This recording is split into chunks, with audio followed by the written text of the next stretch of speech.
हवामान या प्रकरणामध्ये या टप्प्यामध्ये आपण भारताच्या हवामान विषयक चर्चा करणार आहोत आणि ही माहिती मिळवत असताना आपल्याला भारतातील 4 महानगर अर्थात मुंबई, चेन्नई आणि दिल्ली आणि कोलकाता या 4 महानगरांच्या आलेखाचा आढावा घेऊन त्या संदर्भात पाठ्यपुस्तकामध्ये दिलेल्या प्रश्नांच्या उत्तरांचा शोध घेऊन एकत्रितरित्या आपल्याला भारताचं जे हवामान आहे ते हवामान समजून घेण्याचा प्रयत्न इथे आपल्याला करायचा आहे. तर जसं की आपण ब्राझील विषयक जे आलेख पाहिलेले आहेत त्या संदर्भाने चर्चा पण केलेली आहे, तर त्यामुळे थोडी काठिण्य पातळी इथे निश्चितच कमी झालेली असणार. तर आता या आलेखाचा देखील अभ्यास करत असताना इथे आपल्याला पुन्हा एकदा सूचीकडे बघायलाच लागेल आहे. तर इथे सूचीमध्ये रेषालेख हा जो दिसतो ना, हा रेषालेख बरोबर आहे, याला रेषालेख म्हणतात. तर हा रेषालेख जो आहे तर यामध्ये जी पिंक लाईन आहे, डार्क पिंक कलर, ती कमाल तापमान दर्शविते. तर ब्ल्यू कलरची जी लाईन आहे ती किमान तापमान दर्शविते. तर या 2 बाबी आपल्याला लक्षात ठेवायच्या आहेत.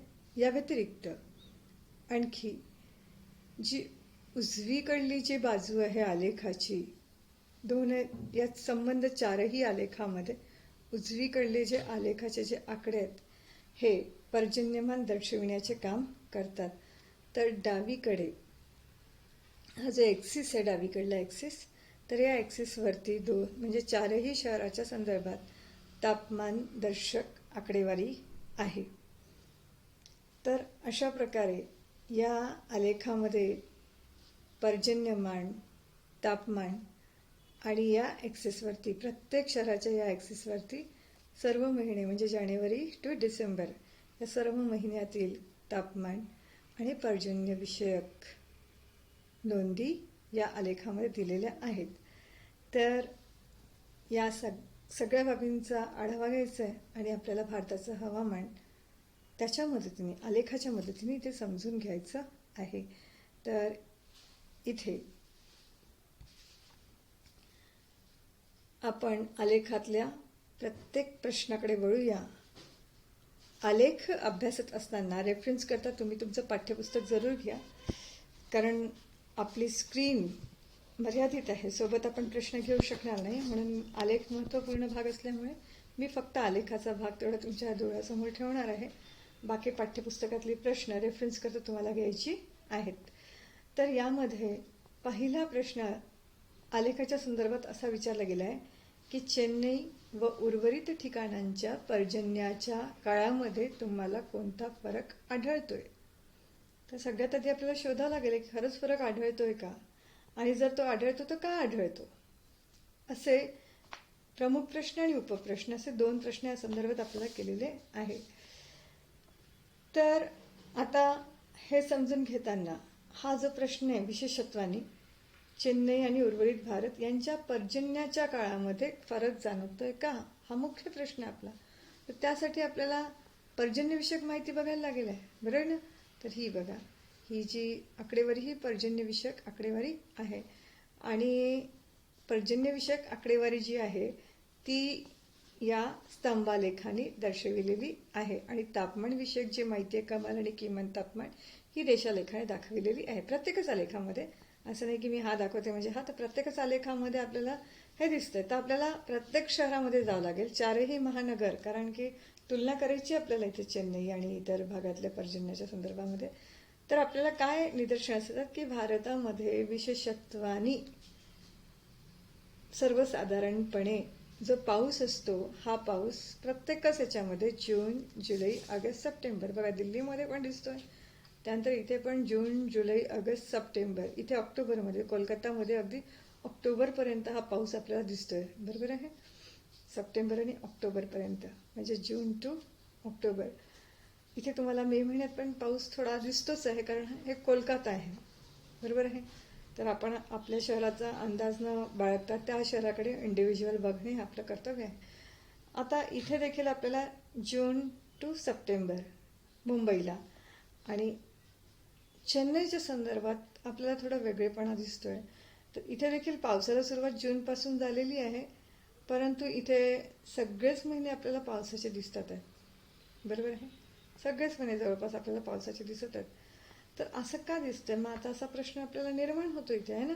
तर इथे आपल्याला काय समजलं, आपण चारही महानगर, दिल्ली, कोलकाता, मुंबई आणि चेन्नई, चारही महानगरामध्ये जे स्तंभ पाहिलेले आहेत, तर त्या स्तंभामध्ये आपल्याला असं निदर्शनास आलं की जून टू सप्टेंबर या महिन्यादरम्यान संबंध भारतामध्ये साधारणतः पाऊस पडतो. हे पावसाचे महिने आहेत, बरोबर आहे. आता चेन्नईच्या संदर्भात आपल्याला काय वेगळेपणा दिसला आहे की इथे मे पासून सुरुवात झाली आहे पावसाला. मे, जून, जुलै, बरोबर आहे. या 3 महिन्यामध्ये काय झालेलं आहे, पाऊस पडताना दिसतोय. ऑगस्टमध्ये त्याचं प्रमाण कमी झालंय, बरोबर. आणि त्यानंतर पुढे काय दिसतंय, सप्टेंबर, ऑक्टोबर, नोव्हेंबर आणि डिसेंबर याही महिन्यात देखील पाऊस पडतोय. हा आगळा वेगळेपणा आपल्याला चेन्नईच्या संदर्भामध्ये पाहायला मिळालंय, आहे ना.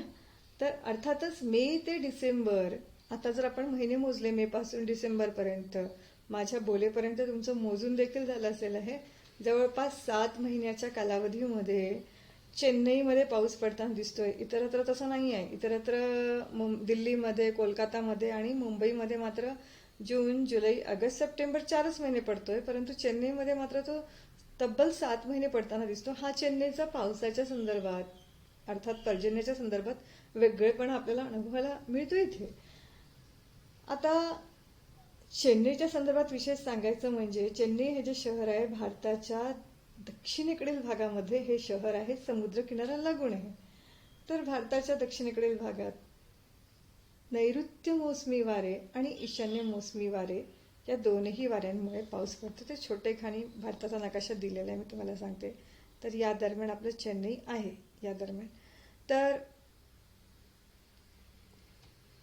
आता मला काय सांगायचं आहे की भारतामध्ये जो पाऊस पडतोय, जसं मी तुम्हाला सांगितलं नैऋत्य मोसमी वारे, तर इथे बघा हे जे वारे आहेत ना, हे असे येत असतात, या डायरेक्शनने येतात. तर या वाऱ्यांचं जे डायरेक्शन आहे, अकॉर्डिंग टू दॅट या वाऱ्यांना आपण म्हटलं नैऋत्य मोसमी वारे. विशिष्ट मौसममध्ये, विशिष्ट ऋतूत दिशानिहाय वाऱ्यांच्या दिशेत बदल होऊन वाहणारे वारे, अर्थात मोसमी. तर आता भारताच्या संदर्भामध्ये हे जे नैऋत्य मोसमी वारे आहेत, हे वारे दक्षिणेकडील भागात हे वारे काय करतात, पाऊस देतात. तिथून सुरुवात होते आपल्या देशामध्ये पावसाला.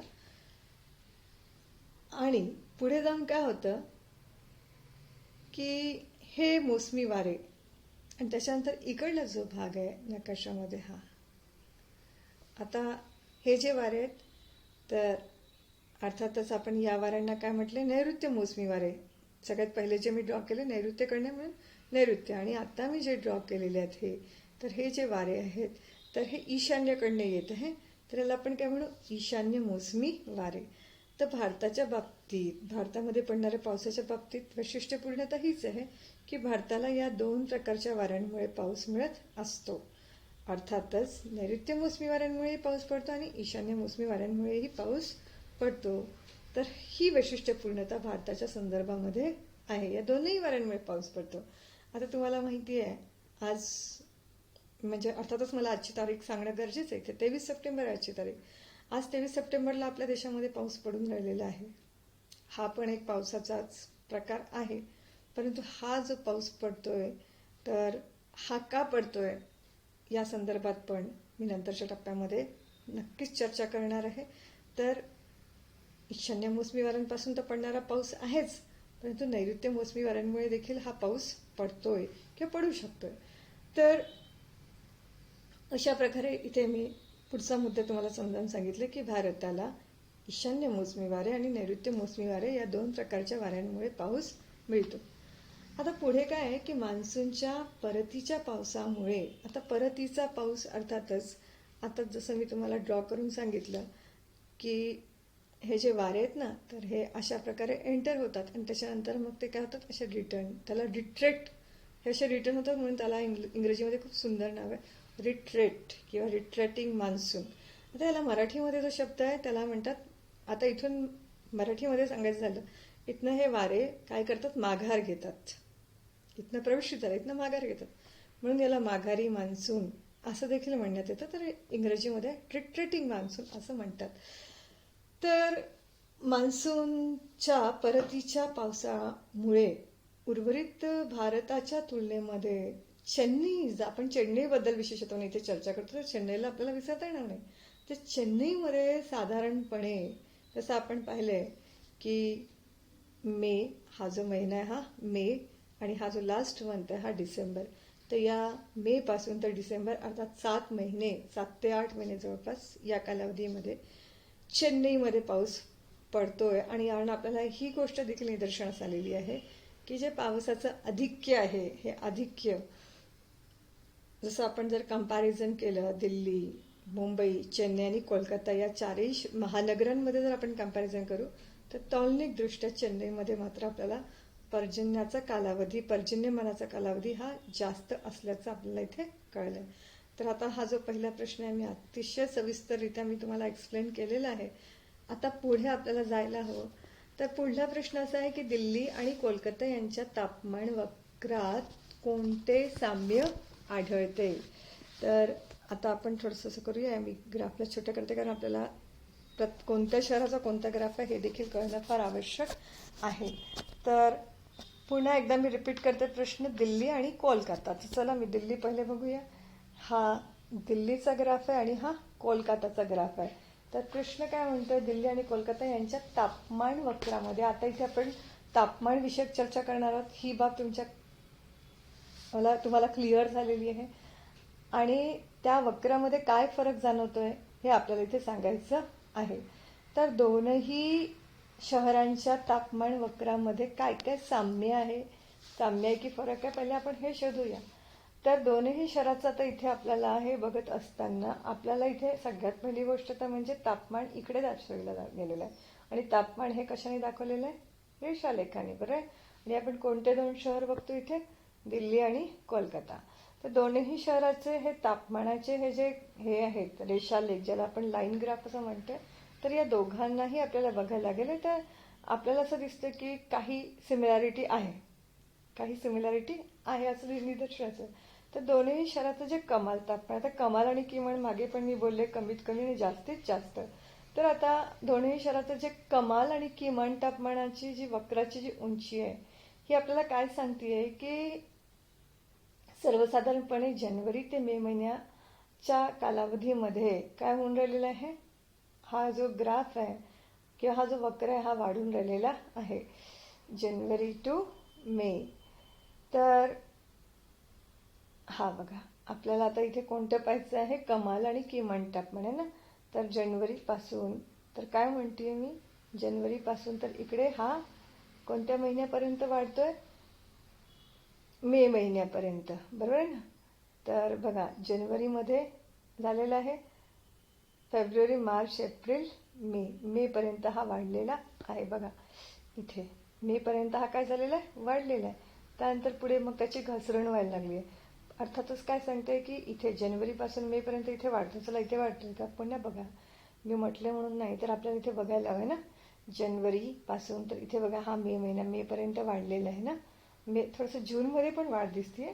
तर अर्थातच पण आपण कंपॅरिझन करतोय तर आपल्याला इथे सिमिलर मंथ घेऊ, मे महिना, म्हणून मग मी मे म्हटलं. बरं, इथे पण मे आणि इथे पण मे, तर मे किंवा जूनपर्यंत इथे काय झालेली आहे, वक्राची साधारणपणे वाढ झालेली दिसून येत आहे सर्वसाधारणपणे.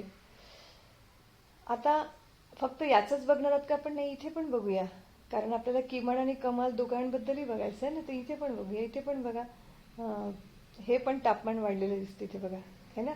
सेम म्हणजे मे आणि जून महिन्यात सारखंच आहे. तर इथे पण जानेवारी टू मे, आणि इथे देखील बघा हा जो मंथ आहे, हा जो बिंदू दिसतो ना, याला जर तुम्ही खाली इकडे असं पॅरलल केलं स्केलनी जरी, तरी तुम्हाला दिसेल मे आहे ना.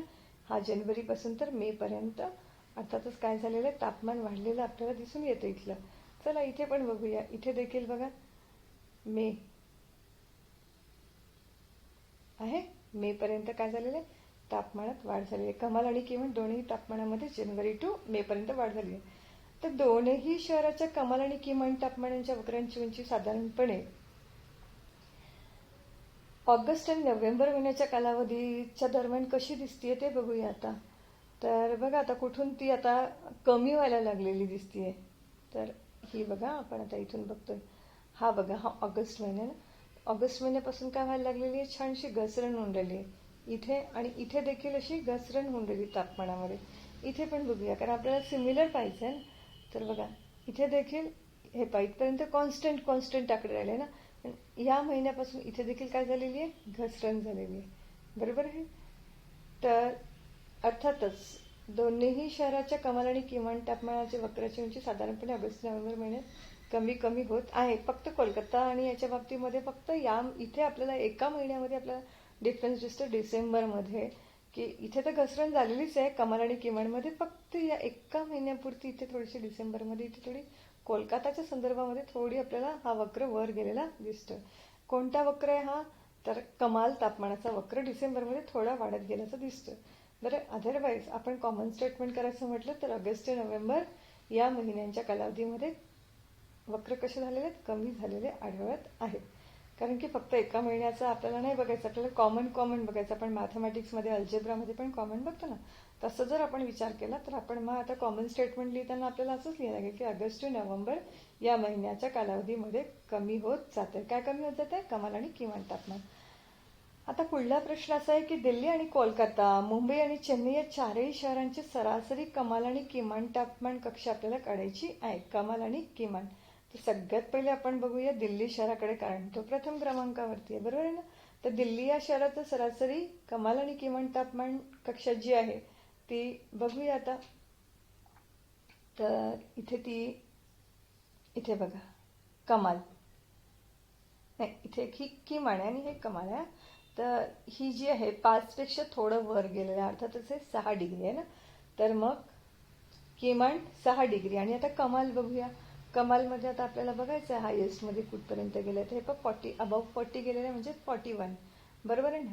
तर मग 6 ते आपल्याला लिहिताना असं लिहायला लागेल किमान 6 डिग्री सेंटीग्रेड ते कमाल 41 डिग्री सेंटीग्रेड. कोणत्या शहराच्या संदर्भात, दिल्ली या शहराच्या संदर्भात. आता कोलकाता या शहराकडे बघूया. लीस्ट कमीत कमी जे तापमान आहे इथे 10च्या थोडं खाली आहे. अर्थातच मग खाली आहे, अर्थातच आपल्याला काय म्हणायला लागेल आहे, 9 डिग्री सेंटीग्रेड आहे ना. तर कोलकाता शहराचं सरासरी आणि कमाल आणि किमान तापमान कक्षा, किमानमध्ये आपण काय लिहिणार मग 9 डिग्री सेंटीग्रेड. आता आपल्याला हायेस्ट बघायचं आहे. तर हायेस्टमध्ये आपल्याला काय निदर्शनास येते, तर बघूया आता हायेस्टमध्ये इथे 35. इथे बघा हे इथे 35 36 आहे. परंतु मी जसं मागे मी सांगितलं तुम्हाला हे थोडं हाईटमध्ये गेलेलं आहे. मग ह्या हाईटमध्ये गेलेला अंदाजे आता आपल्याला, कारण आपल्याला हा ग्राफ नाही आहे ना, तर आपण असं म्हणूया 37. बरं. तर मग कमाल किती आहे, 37 डिग्री सेंटीग्रेड. आता यानंतर खाली येऊया मुंबई शहराकडे. मुंबईमध्ये पण आता तर तुम्ही पण अगदी सहजरित्या ते फाइंड आउट करू शकता. बरं ना. आपल्याला काय पाहायचं आता, इथे मुंबई शहराचं पण किमान तापमान कक्षा आणि कमाल तापमान कक्षा. तर किमान बघूया आपण. तर बघा ही इथे आहे ना 16. कारण की इथे जर बघितलं तर थोडंसं जास्त आहे. तुम्ही ॲब्सोल्यूट स्केल लावून बघाल तर तुम्हाला लक्षात येईल की 16पेक्षा जास्त आहे. तर अर्थातच तर हे किती आहे, 16 डिग्री सेंटीग्रेड. आणि त्याच्यानंतर हायेस्ट आपल्याला बघायचं. तर हायेस्टमध्ये हे दिसते. बरोबर आहे. तर आता याला ही जी अबाऊ लाईन आहे ही 35ची लाईन आहे, पण ही 35ला टच नाही झालं, थोडं खाली आहे. अर्थातच मग काय म्हणू आपण 34 डिग्री सेंटीग्रेड. कमाल 34 डिग्री सेंटीग्रेड आणि किमान 16 डिग्री सेंटीग्रेड. आता लास्ट सिटी चेन्नई. तर चेन्नईमध्ये पण आपल्याला पाहायला लागेल. तर मग आपल्याला चेन्नईमध्ये इथे आणि इथे थोडं सिमिलरच दिसते आहे ना. तर आपल्याला तरी पण ॲब्सोल्यूट पाहायचं असेल तरी 20 आहे, तर थोडंसं वर म्हणजेच 21 डिग्री सेंटीग्रेड. बरोबर. किमान 21 डिग्री सेंटीग्रेड. आता इथे आपल्याला कमालमध्ये बघा हे इथपर्यंत गेलं आहे. आता हे 40 या लाईनला टच नाही झालं, थोडं खाली, अर्थातच मग किती 39 डिग्री सेंटीग्रेड. तर आपण काय म्हणणार, कमाल तापमान 39 डिग्री सेंटीग्रेड आहे. तर अशा प्रकारे आपण चारही शहरामधल्या कमाल आणि किमान तापमानाचा आढावा घेतलेला आहे, तापमान कक्षेचा.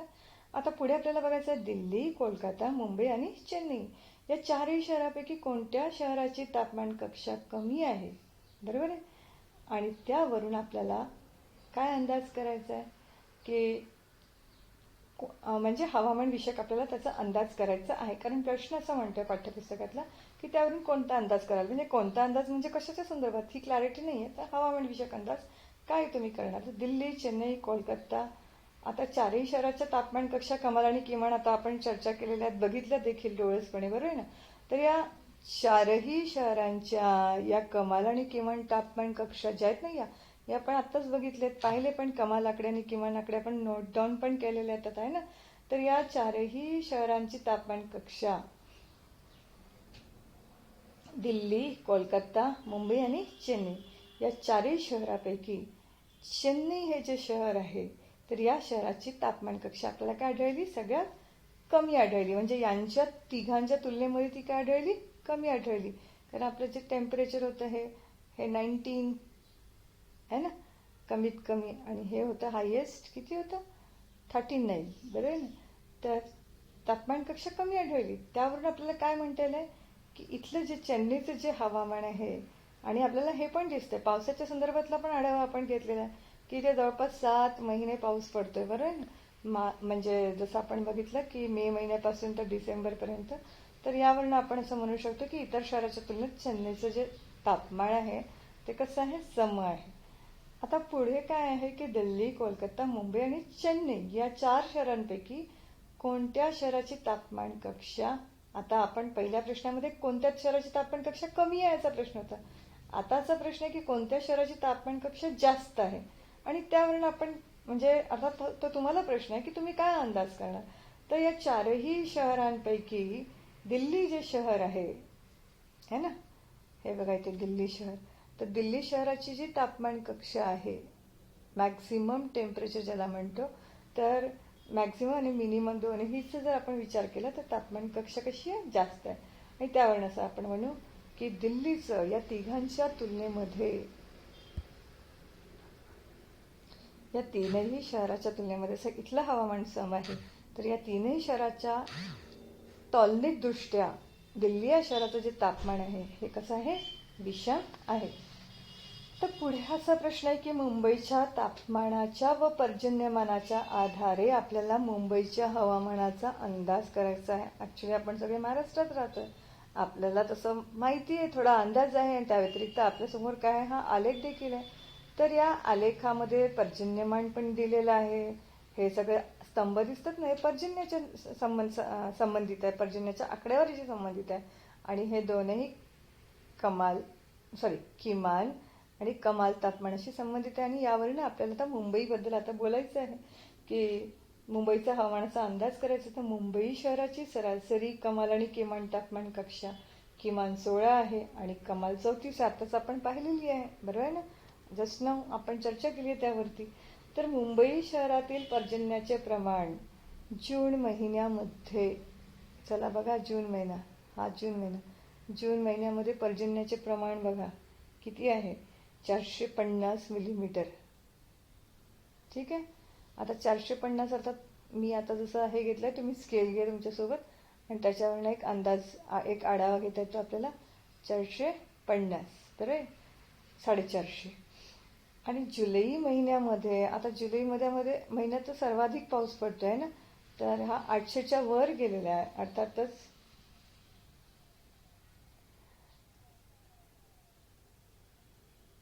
तर ह्यावरून आपल्याला असं म्हणता येईल की मुंबईचं जे तापमान आहे साधारणपणे, आता इथे पाऊस म्हणजे जून, जुलै आणि ऑगस्ट महिन्यामध्ये आधिक्याने पाऊस पडतो आणि जुलैमध्ये सर्वात जास्त पडतो.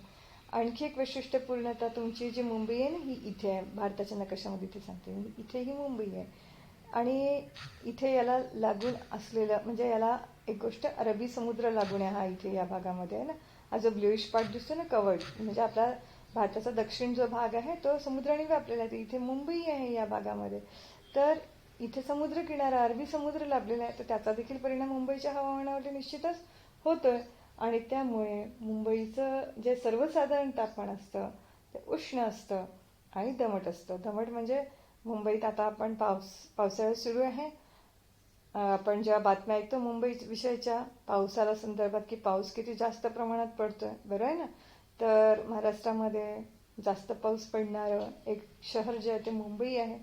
आणि त्यामुळे दमटपणा हा निश्चितच असणार. समुद्र सानिध्य देखील लाभलेलं आहे. आणि पावसाच्या आकडेवारी ज्या आहेत, ज्या आकडे आहेत, पावसाची आकडेवारी आहे ती देखील आपण इथे पाहिलेली आहे.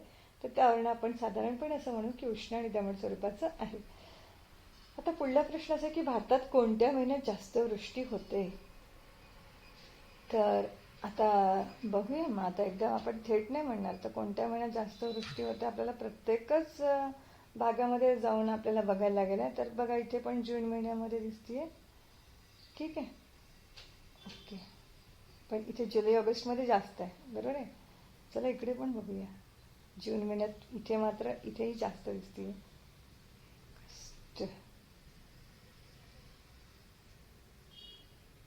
आपण तीनही महिन्याच्याकडे जून, जुलै, ऑगस्ट, बरोबर आहे, सप्टेंबर, इकडे पण बघूया. जून, जुलै, ऑगस्ट, सप्टेंबर, बरोबर आहे. चेन्नईमध्ये बघूया. पण चेन्नईमध्ये आपल्याला थोडंसं वेगळं दिसतंय. काय दिसतंय? इथे आपल्याला ऑक्टोबर नोव्हेंबरमध्ये पावसाचं जे प्रमाण आहे ते जास्त दिसतंय. इथे पण जूनमध्ये. तर साधारणतः आपल्या भारतामध्ये जून महिन्यात पावसाला सुरुवात होत असते. इंडिव्हिज्युअल महिना जसं मी पाहिलं चारही याच्यामध्ये, तर मला जुलै महिन्यामध्ये जास्त पाऊस पडताना दिसतोय. आता दिल्ली, कोलकाता, मुंबई आणि चेन्नई या 4 शहरांचे सम आणि विषम या हवामानात आपल्याला वर्गीकरण करायचं आहे. तर आता यामध्ये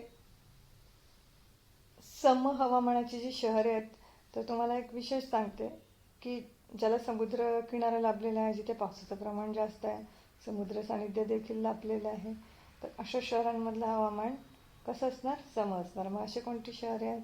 तर याच्यामध्ये मुंबई आहे आणि दुसरं चेन्नई आहे. त्याच्यानंतर विषममध्ये मग दिल्ली आणि कोलकाता. तर आता यानंतर भारताचं जे हवामान आहे, तर भारताचं जे एकंदरीत हवामान आहे ते हवामान मान्सून प्रकारामध्ये मोडतं. मान्सून प्रकारात का मोडतं आहे? तर आता मी काही अवधीपूर्वी मी तुम्हाला सांगितलं की इथनं जे वारे वाहतात भारतामध्ये, हे वारे इथून प्रविष्टित होतात आहे ना, इथून प्रविष्टित होतात आणि संबंध भारताला पाऊस देऊन पुन्हा मग परत असे येत असतात. त्याला डिक्टेटिंग मान्सून असं देखील आपण म्हणतो. तर भारताचं जे हवामान आहे हे मान्सून प्रकारात मोडतं आणि देशाच्या मध्यातून कर्कवृत्त देखील गेलेलं आहे. आता यासाठी मी भारताचा हवामान विषयक नकाशा थोडा रेफर करते इथे. हा नकाशा आपण बघूया. तर आता हा भारत देशाच्या मध्यातून असं आपल्या काय गेलेलं आहे, कर्कवृत्त गेलेला आहे. जसं आपण ब्राझीलच्या संदर्भात चर्चा करताना मी तुम्हाला बोलली की ब्राझीलच्या उत्तरेकडून विषुववृत्त गेलं आणि दक्षिणेकडून मकरवृत्त गेलं, असं ब्राझीलच्या संदर्भात बोलली होती. आणि ब्राझीलमधनं गेलेल्या विषुववृत्ताचा आणि मकरवृत्ताचा ब्राझीलच्या हवामानावरती कशा प्रकारे परिणाम झाला आहे आपण ब्राझीलमध्ये आपण विस्तृत चर्चा केली आहे. आता आपल्या भारताच्या मध्यातून तर कर्कवृत्त गेलंय, बरोबर आहे ना. मग आता या कर्कवृत्ताचा देखील परिणाम निश्चितच भारताच्या हवामानावर पडायलाच पाहिजे, बरोबर आहे ना. तर कशा प्रकारे पडतोय याबद्दल मग आता आपण चर्चा करूया, बरोबर आहे. तर आता कर्कवृत्त गेल्यामुळे काय होतंय की ते मध्यातनं गेलेलं आहे, बरं आहे ना. तर कर्कवृत्तापर्यंत सूर्यकिरणे जी असतात कर्कवृत्तापर्यंत, बरोबर आहे, ती लंबरूप पडतात. आणि त्याचा परिणाम असा झाला आहे की या प्रदेशात सरासरी वार्षिक तापमान, जिथे ती किरणं लंबरूप पडलेली आहे तिथे जे वार्षिक तापमान आहे त्या तापमानावरती देखील त्याचा परिणाम झालेला आहे. सरासरी वार्षिक तापमान हे त्या भागामध्ये मग जास्त असतं आणि तिथून मग ते दक्षिणेकडे वाढत वाढत जातं. दक्षिण अर्थात हा जो भाग आहे ना, हा आपला बघा, हा जो भाग आहे हा दक्षिण आहे. तर या भागामध्ये आता हा जिथून गेलाय त्या भागामध्ये वार्षिक तापमान कक्षा जास्त आहे आणि दक्षिणेकडल्या भागामध्ये हे जे तापमान आहे हे काय होत जातं, वाढत वाढत जात आहे. आता हिवाळ्याच्या संदर्भात मी बोलणार आहे. आता आपण प्रत्येकच ऋतूबद्दल आता आपल्याला इथे चर्चा करायची आहे. तर पहिले आता सुरुवात दिसत आता तापमानाबद्दल बोलते. तर हिवाळ्यामध्ये मी आता जम्मू काश्मीर, आपण वरून खाली जाऊया, ठीक आहे. तर हिवाळ्यात हा जो जम्मू काश्मीर आहे, हा जो भाग आहे ना, हा जो भाग आहे हा जम्मू काश्मीरचा भाग आहे. तर या भागामध्ये जम्मू काश्मीर आणि हिमालयीन पर्वत क्षेत्र या भागामधलं जे तापमान असतं हे -40°C एवढं असतं. बघा इथे समोर मायनस लागले आहे, ज्याला असं आपण म्हणतोय गोठण बिंदूच्या खाली असं जो म्हणतो ना ते, पण मायनसमध्ये पण -40°C. That is beyond imagination for us आहे ना. आपण कल्पना पण करू शकत नाही, कारण आपल्या विदर्भामध्ये जेव्हा तापमान 4 ते 5 डिग्री जरी गेलं तर ते आपल्यासाठी फार असह्य होऊन जाते, ती थंडी पण असह्य होऊन जाते. इथे तर -40. तर काही भागामध्ये तापमान जे आहे कमीत कमी जे गेलेलं आहे लोएस्ट टेम्परेचर ते -40°C पर्यंत त्याच्या खाली गेलेलं आहे. आता भारतीय हवामानामध्ये काय काय वैशिष्ट्यपूर्णता याबद्दलही आपण सोबत बोलूया. तर हवामानामध्ये वैविध्य आहे. आता वैविध्य कसं आहे, तर भारताचं जे उत्तरेकडलं अर्थात या भागातलं हे उत्तरेकडलं आणि या भागातलं अर्थात दक्षिणेकडलं. तर उत्तरेकडल्या आणि दक्षिणेकडल्या, चला मी असं न करता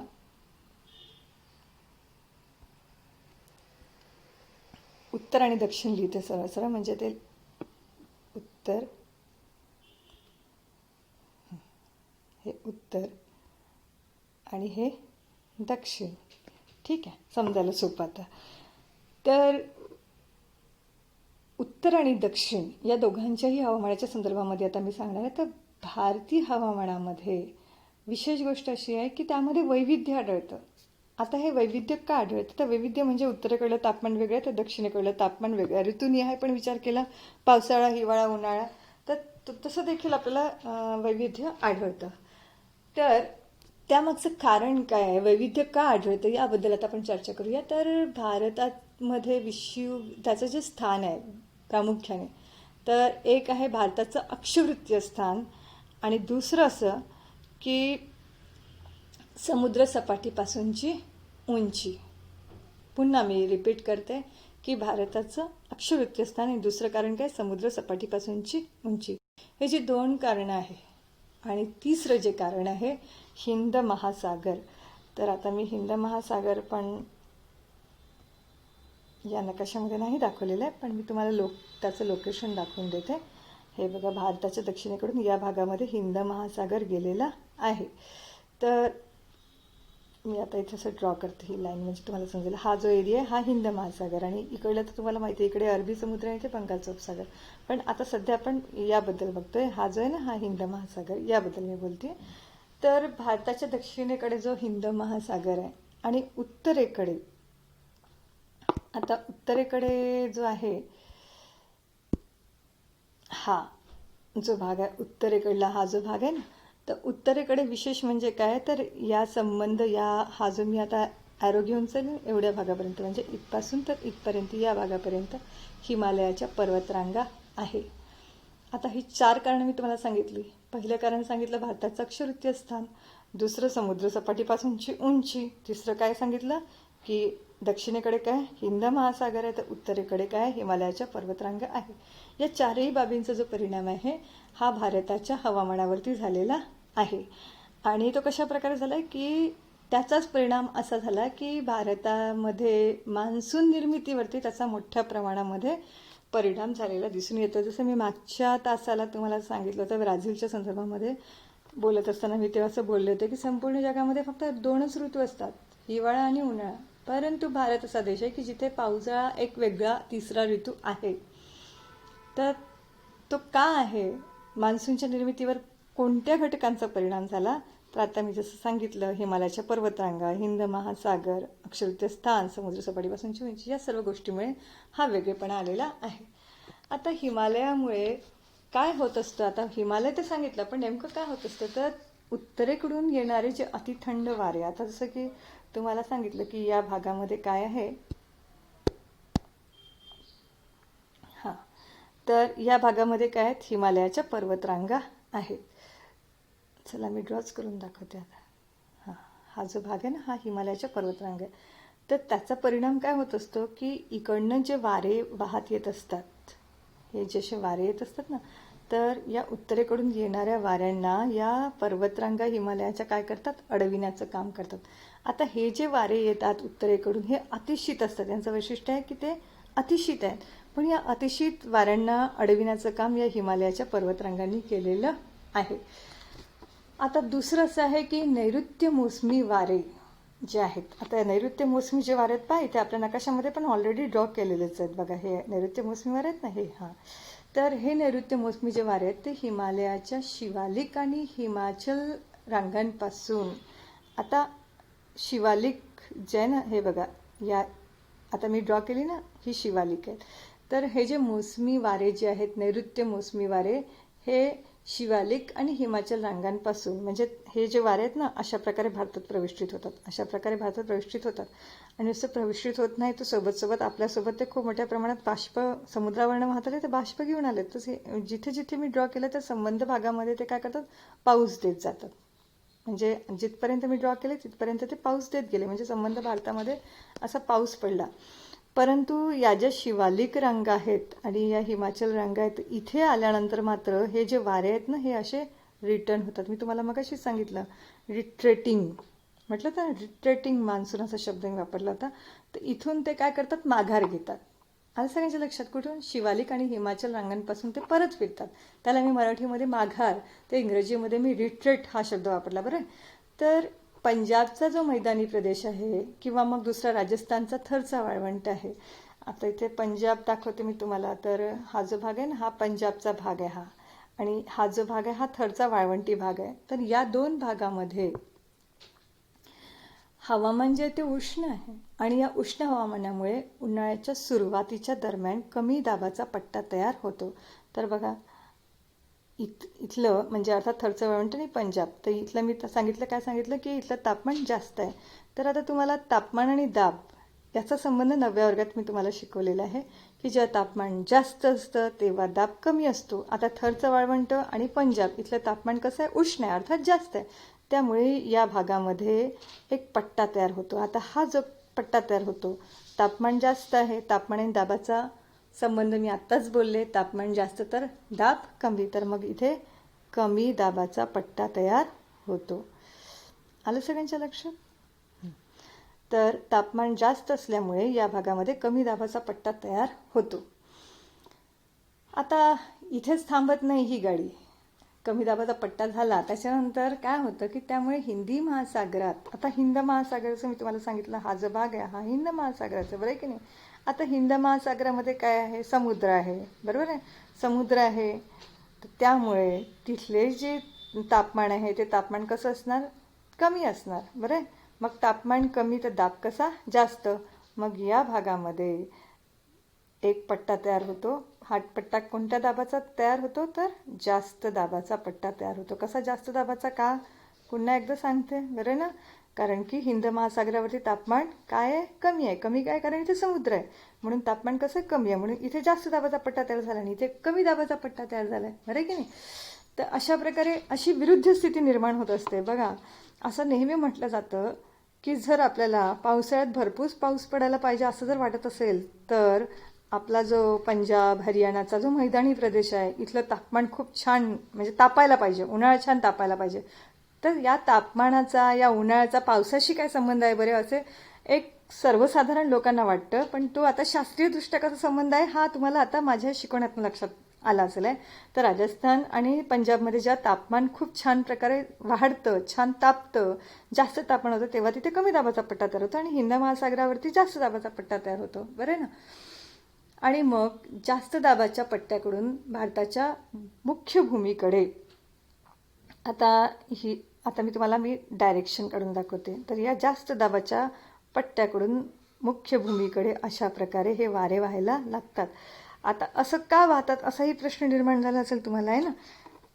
तर असा वाऱ्यांचा नियम आहे की वारे हे जास्त दाबाच्या प्रदेशाकडून कमी दाबाच्या प्रदेशाकडे वाहत असतात, बरोबर आहे. आणि म्हणून असे अपोजिट सिच्युएशनवाली स्थिती निर्माण होणे आवश्यक आहे. तर आपण बघितलं की मुख्य भूमीमध्ये कमी दाबाचा पट्टा तयार झाला आहे आणि इथे महासागरामध्ये जास्त दाबाचा, आणि जास्त दाबाच्या प्रदेशाकडून कमी दाबाच्या प्रदेशाकडे वारे व्हायला लागलेले आहेत. बरोबर आहे. तर ही जी सिच्युएशन इथे निर्माण झालेली आहे ही अतिशय पोषक सिच्युएशन असते मान्सूनच्या निर्मितीकरता, भारतातील मान्सूनच्या निर्मितीकरता. तर आता अशा प्रकारे हे वारे व्हायला लागतात. आता या बाष्पयुक्त वाऱ्यांमुळे भारतामध्ये, या संबंध भारतामध्ये काय पडतो? पाऊस पडतो. तर हा जो पाऊस पडतो हा पाऊस पश्चिम आणि पूर्व घाट या पावसाला अडथळा. आता पश्चिम घाट कोणता आहे? तर हा बघा, हा जो आहे ना हा पश्चिम घाट आहे आणि हा आहे पूर्व घाट. तर या पावसाला हा पश्चिम घाट आणि पूर्व घाट काय करतो असतो? अडथळा निर्माण करतो. मग त्या अडथळ्याचा पण परिणाम व्हायला हवा की नको? निश्चितच व्हायला हवा. तो कशा प्रकारे होत असतो ते पण आता आपण बघूया.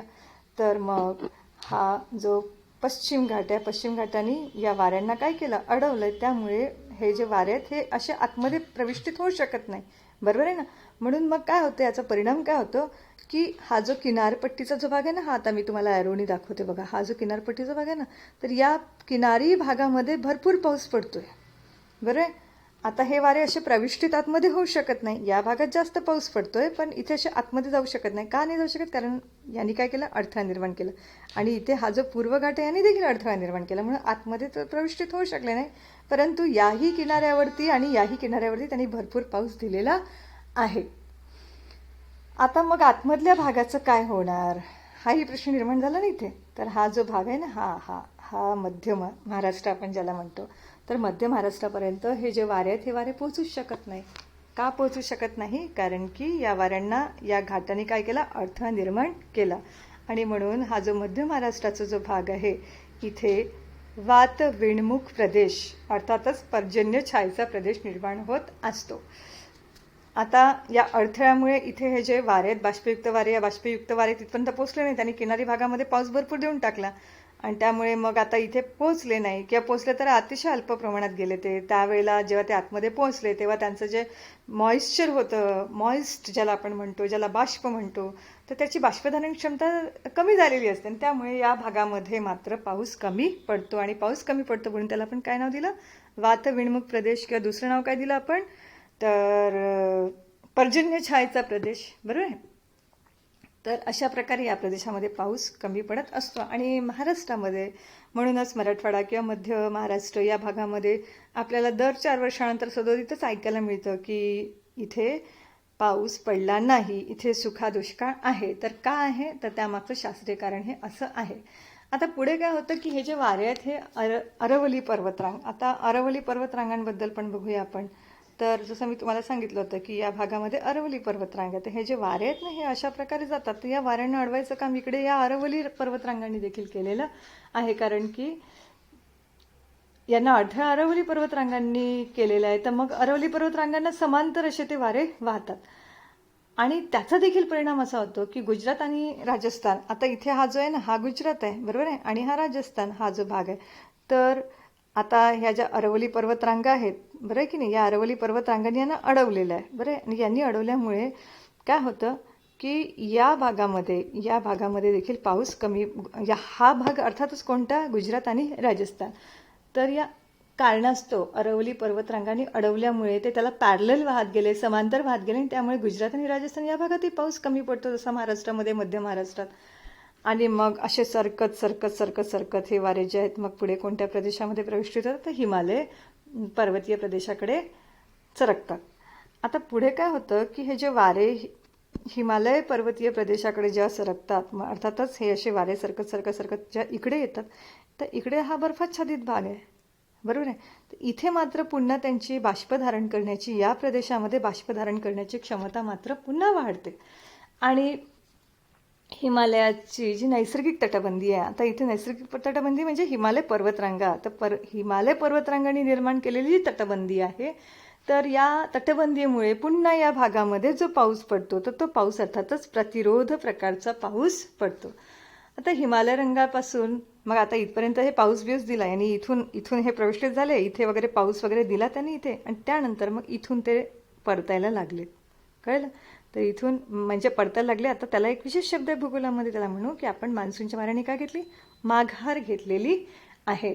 तर त्यांचा परतीचा प्रवास इथून सुरू होतो. आता हा जो परतीचा प्रवास आहे अशा प्रकारे सुरू झाला, अर्थात ही दिशा कोणती आहे? ईशान्य. ठीक आहे. तर मग ईशान्येकडून हे वारे पुन्हा मग कुठे असे वाहत वाहत त्यांचा प्रवास कुठे सुरू होतो? तर हिंद महासागराच्या दिशेने सुरू होतो. हिंद महासागराच्या दिशेने ते परतत असतात. हिंद महासागरचं मी तुम्हाला सांगितलं, हा जो आहे हिंद महासागर आहे ना, तर परततात. आता द्वीपकल्पाच्या काही भाग, आता द्वीपकल्प जर म्हटलं आपण तर द्वीपकल्प पुन्हा एकदा तुम्हाला रिमाइंडर देते. हा जो आहे ना, हा आपला द्वीपकल्प आहे, बरोबर आहे. तर आता परतीमध्ये काय करतो की जो रिटर्निंग मान्सून, ज्याला माघारी मान्सून म्हणतात, तर तो परतत असताना द्वीपकल्पाच्या काही भागामध्ये पुन्हा तो काय करतो, असा पाऊस देतो. काही भागामध्ये पाऊस देतो, तो पर्जन्य आणतो. तर असा हा परतीचा मान्सूनचा काळ असतो. आणि भारताचं एकंदरीत हवामान जे आहे, संबंध भारताचा एकंदरीत हवामानाचा जर आपण विचार केला, कारण की एक काय आहे आपला, एक जसं आपण म्हटलं की हिमालयाचा जो भाग आहे ना, हा जो भाग आहे, एक मिनिट, तर हा जो हिमालयाचा भाग आहे, हा एवढा भाग तेवढा खूप अतिशीत आहे, पण बाकी वगळता हा जो संबंध भाग आहे हा मात्र तुलनेने उष्णच आहे. तर मग एकंदरीत आपल्याला जर देशाचं हवामान विचारलं तर आपल्याला एकंदरीतचा विचार करायला लागेल. आणि म्हणून भारताचं जे एकंदरीत हवामान आहे हे वर्षभर उष्णच असतं. बघा, पावसाळ्यात पण आपल्याला उष्णच जाणवतं, उन्हाळ्यात तर विचारायलाच नको आहे ना. सगळ्यांना माहिती आहे उन्हाळ्याचं कौतुक काय असतं, उन्हाळ्यात कसं तापमान असतं. तर एकंदरीत आपलं जे संबंध भारताचं हवामान हे उष्णच आहे. आता का, त्याचं पहिल्याच टप्प्यामध्ये सांगितलं की कर्कवृत्त जे आहे हे भारताच्या अगदी कसं गेलेलं आहे, मध्यातनं गेलेलं आहे. त्याचा तो परिणाम आहे, त्याची ती परिणती आहे की संबंध भारताच्या हवामानावरती तो आपल्याला जाणवलेला आहे. आता भारताला म्हणूनच उष्णकटिबंधीय प्रदेशामध्ये देखील गणल्या गेलेलं आहे. आता पुढे आपण बघूया की भारताच्या संदर्भात हवामान या टॉपिकला घेऊन भारतामध्ये काय काय समस्या असतात, कुठल्या प्रकारच्या आपत्ती येत असतात भारतामध्ये. तसं मी तुम्हाला आताच मगाशी बोलता सांगितलं की या भागामध्ये काय होतं की हा भाग झाला, हा भाग इथपर्यंत पाऊस पोहोचतच नाही, बरोबर आहे ना. त्याला अडथळे काय काय ते पण मी सविस्तर सांगितलं मी. तर आता इथे अर्थातच पाऊस पोहोचत नाही त्या भागामध्ये दुष्काळ, बरं. काही भागामध्ये खूप जास्त पाऊस पडतो तर तिथे पण दुष्काळ. जास्त पाऊस पडला तर ओला दुष्काळ, कमी पाऊस पडला तर सुखा दुष्काळ. अशा दुष्काळांना सामना करावा लागतो. पाऊस तर पडतो, पण पावसाचा नेमका पडतो का, इतकाच पडेल अशी गॅरंटी नसते. तर म्हणून मग आता हा जो पाऊस कसा आहे, अनियमित स्वरूपाचा पाऊस भारतामध्ये पडतो. जिथे नको पडायला तिथे अतिशय भरभरून पडतो, ज्या कालावधीत पडायला नको तिथे भरभरून पडतो, आणि जेव्हा त्याची गरज असते तेव्हा कधी कधी पडतच नसतो. तर तो झाला हा जो पावसाचा स्वभाव आहे, त्याला म्हणून आपण अनियमित पाऊस. त्याच्यानंतर आता जसं मी 23 सप्टेंबर मी आत्ताच बोलले, मगाशी अगदी पाठाच्या सुरुवातीला बोलले, पण आता मी सांगते. आता 23 सप्टेंबर आहे, बरं आहे ना. आता मात्र पाऊस पडतोय, अचानक आपल्याला दिसलं की खूप पाऊस पडला. हा पाऊस कशाचा परिणाम आहे, तर आता एक सायक्लोनिक कंडिशन निर्माण झालेली आहे, ज्याला आपण काय म्हणू, चक्रीवादळ. तर अधेमध्ये अशी चक्रीवादळाची स्थिती जी असते ना, या भागामध्ये निर्माण होत असते. या संबंध भागामध्ये चक्रीवादळाची स्थिती निर्माण होत असते, आणि त्या चक्रीवादळाचा फटका या पूर्व किनारपट्टीवरती बसत असतो. आणि विशेषत्वाने हा जो ओडिशा वगैरेचा जो भाग आहे, या भागाला विशेषत्वाने जास्त प्रमाणात, आंध्र प्रदेश, ओडिशा या भागाला जास्त याचा फटका पडत असतो. तर अशा प्रकारे जसं अनियमित पाऊस, दुष्काळ, चक्रीवादळ आणि अति पाऊस पडला तर आणखी एक समस्या आहे. तुम्हाला माहिती आहे, खूप पाऊस पडला तर काय, तो पूर येतो, बरं आहे ना. अर्थातच पुराचा धोका. तर या सगळ्या नैसर्गिक आपत्तीचा सामना देखील बरेचदा आपल्या भारतवासियांना करावं लागतं. आता इतकं सगळं बोलून झाल्यानंतर सगळ्यात महत्त्वपूर्ण बाब जी चर्चेची राहिलेली आहे ती म्हणजे आता भारतात जे ऋतू आहे, वारंवार बोलली, आता आपण ठळकपणे आपण बोलूया आता ऋतूंबद्दल. तर भारताचा जो पहिला ऋतू असतो तो उन्हाळा असतो. त्यानंतर पावसाळ्याचा जो एंडचा कालावधी असतो, ज्याला आपण म्हणतो सप्टेंबर आणि ऑक्टोबर, तर तो असतो मान्सून परतीचा. तर आता तुम्हाला माहिती आहे की आता पाऊस सुरू झालेला आहे, तर हा मान्सून परतीचा पाऊस असणार. आणि त्यानंतर सुरू होतो तो हिवाळा ऋतू. नोव्हेंबर, डिसेंबर, जानेवारी या कालावधीमध्ये असतो तो कोणता ऋतू असतो, हिवाळा ऋतू असतो. तर अशा प्रकारे आपण कशाच्या मदतीने आणि आलेखाच्या मदतीने आपण भारताच्या हवामान विषयक देखील विस्तृत अशी चर्चा केली आहे. आता आपण बघूया या चित्रांकडे. अवर्षणबद्दल मी जे बोलले, तर ज्या वेळेला अवर्षण घडून येत असतं त्यावेळेला जमिनीला अशा मोठ्या मोठ्या भेगा पडतात. आता त्याच्यानंतर भारतामध्ये पाण्याचं शॉर्टेज हे दाखवण्यासाठी आहे ना, पाण्याचा दुष्काळ दाखवण्यासाठी हे चित्र आहे. त्यानंतर इथे बघा, हिमालयाबद्दल बोलली ती हिमालयामध्ये हिवाळ्यामध्ये अशा प्रकारची हिमवर्षा पडत असते. आता ब्राझीलमध्ये अवर्षणाचा चतुष्कोन मी तुम्हाला समजावून सांगितलं. तर ही जी आकृती ती अवर्षणाच्या चतुष्कोणाची आकृती आहे. तर भारतामध्ये पण अवर्षण प्रदेश अशा प्रकारे आहे. तर ब्राझीलमध्ये अवर्षण चतुष्कोन प्रदेश जो आहे तो अशा प्रकारचा आहे. आता यानंतर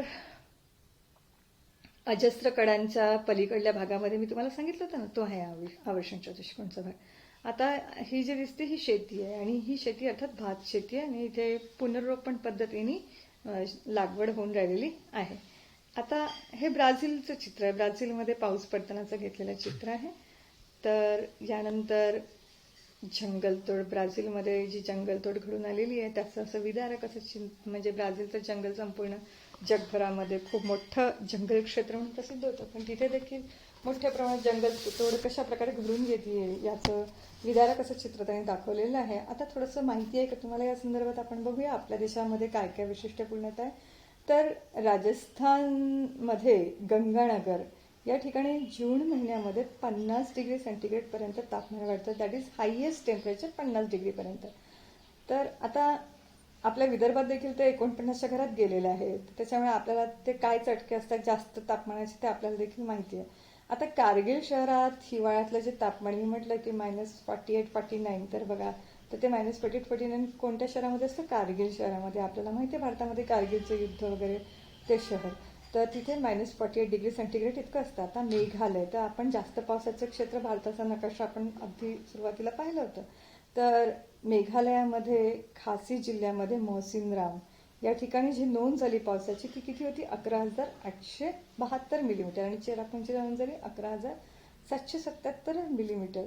तर पहिले अर्थातच चेरापुंजीचा रेकॉर्ड होता पण तो रेकॉर्ड मग मोहसिनरामनी तोडला. त्याच्यामुळे आता हा हायेस्ट पाऊस पडणारं क्षेत्र म्हणून त्याची नोंद झालेली आहे.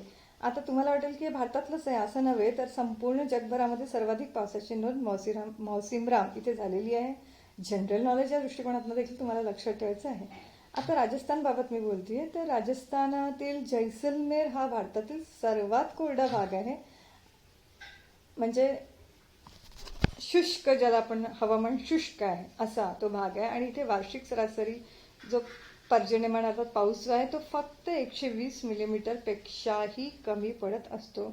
त्यावरनं किती पाण्याचा शॉर्ट असेल याचा अंदाज घ्यायचा आपल्याला तिथे. आता मान्सूनचा जो परतीचा काळ आहे तर या परतीच्या मान्सूनमुळे देखील तमिळनाडूमध्ये सर्वात जास्त पाऊस मिळत असतो या परतीच्या मान्सूनमुळे. आणि त्यामुळे आपण पाहिलंच आहे आपण आलेखामध्ये सलग 7 महिने पाऊस चेन्नईला पडत असतो.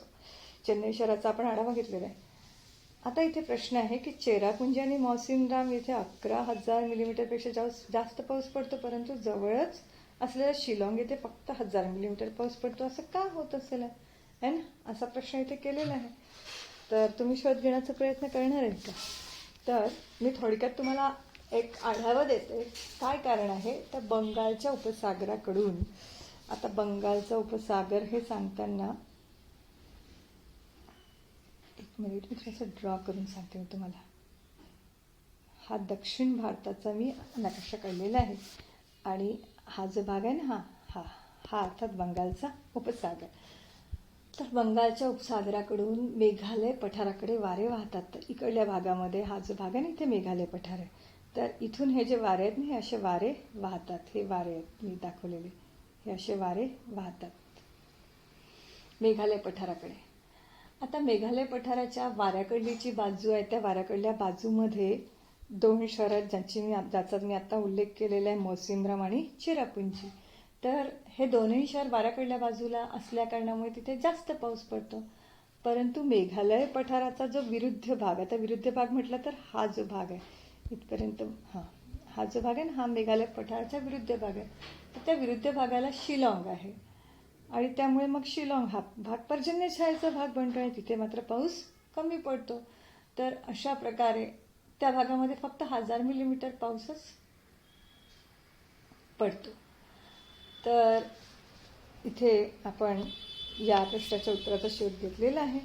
तर तुम्ही पुन्हा भारताच्या नकाशाकडे जाऊन, कारण अगदी पहिलाच नकाशा आहे ज्यामध्ये याचं पूर्ण असं तुम्हाला दिसेल आहे की पहिल्या नकाशामध्येच चेरापुंजी मोसिनराम दाखवलेला आहे, तर तुम्हाला एक कल्पना सहज येऊन जाईल. आता पुढचा प्रश्न आहे की पहा बरे जमते का? भारत आणि ब्राझील यांचे स्थान विस्तार यांचा विचार करायचा आहे आणि हवामानाच्या तापमान पर्जन्यमान घटकांमध्ये होणारा दिशानिहाय फरक शोधायचा आहे. आणि त्यावरनं तुमच्यासाठी गृहपाठ आहे की तुम्हाला एक टिपणं तयार करून लिहायचं आहे.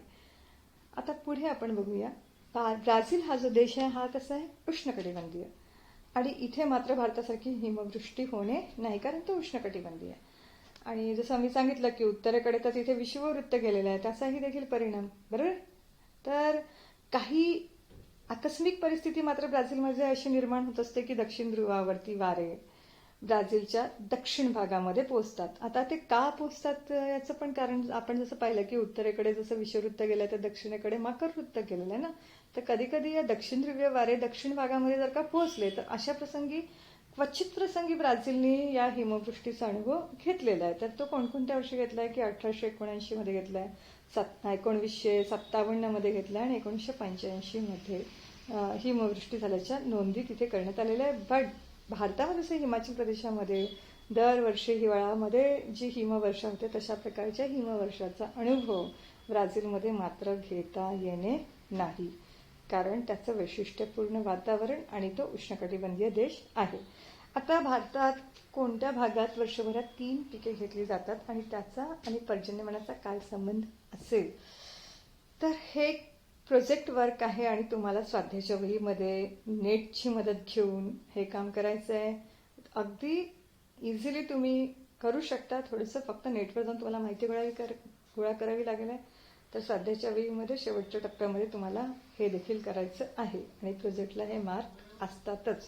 तर इथे आता मी विराम घेते आणि इथे तुमचा पाठ देखील संपतोय. पुढे स्वाध्याय पूर्ण करण्याचं काम तुम्हाला देते.